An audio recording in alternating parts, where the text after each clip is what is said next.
like to read, so read with me. And welcome to Jada's Book Nook, starring Jada. Hi everyone, and welcome to Jada's Book Nook. Today I'm going to be reading The True Story of the Three Little Pigs by A. Wolf, as told to John Skieska, illustrated by Lane Smith. Everybody knows the story of the Three Little Pigs, or at least they think they do. But I'll let you in on a little secret. Nobody knows the real story, because nobody has ever heard my side of the story. I'm the wolf, Alexander T. Wolf. You can call me Al. I don't know how this whole big bad wolf thing got started, but it's all wrong. Maybe it's because of our diet? Hey, it's not my fault wolves eat cute little animals like bunnies and sheep and pigs. That's just the way we are. If cheeseburgers were cute, folks would probably think you were big and bad too. He does have a point. But like I was saying, the whole big bad wolf thing is all wrong. The real story is about a sneeze and a cup of sugar. This is the real story. Way back in once upon a time, I was making a birthday cake for my dear old granny. I had a terrible sneezing cold. I ran out of sugar. So I walked down the street to ask my neighbor for a cup of sugar. Now this neighbor was a pig. And he wasn't too bright either. He had built his whole house out of straw. Can you believe it? I mean, who in his right mind would build a house of straw? Straw is kind of a weird thing to make a house out of. So, of course, the minute I knocked on the door, it fell right in. I didn't want to just walk into someone else's house. So I called, little pig, are you in? No answer. I was about to go home without the cup of sugar from my dear old granny's birthday cake. That's when my nose started to itch. I felt a sneeze coming on. Well, I huffed and I snuffed. And I sneezed a great sneeze. And you know what? That whole darn straw house fell right down. And right in the middle of the pile of straw was the first little pig, dead as a doornail. He had been home the whole time. It seemed like a shame to leave a perfectly good ham dinner lying there in the straw. So I ate it up. Think of it as a big cheeseburger just lying there. Those are not the same.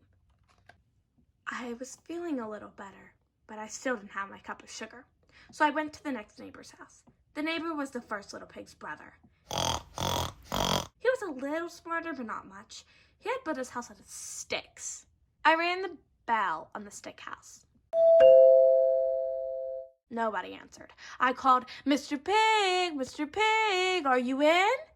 He yelled back, go away, wolf, you can't come in. I'm shaving the hairs on my chinny chin chin. Well, geez, he could have said it a little nicer. I had just grabbed the doorknob when I felt another sneeze coming on. I huffed and I snuffed and I tried to cover my mouth, but I sneezed a great sneeze.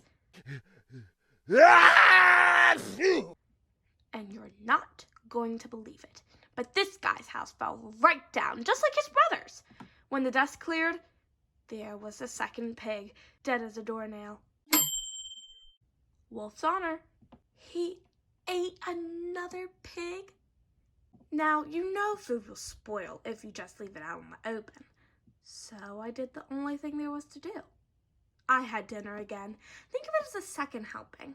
I was getting awfully full, but my cold was feeling a little better. I still didn't have that cup of sugar from my dear old granny's birthday cake. So I went to the next house. This guy was the first and second little pig's brother. He must have been the brains of the family. He had built his house out of bricks.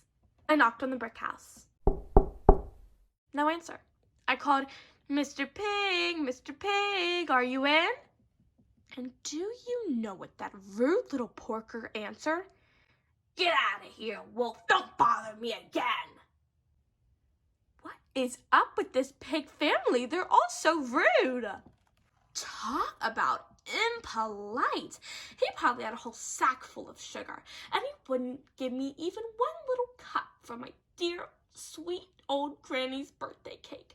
What a pig. I was just about to go home and maybe make a nice birthday card instead of a cake when I felt my cold coming in.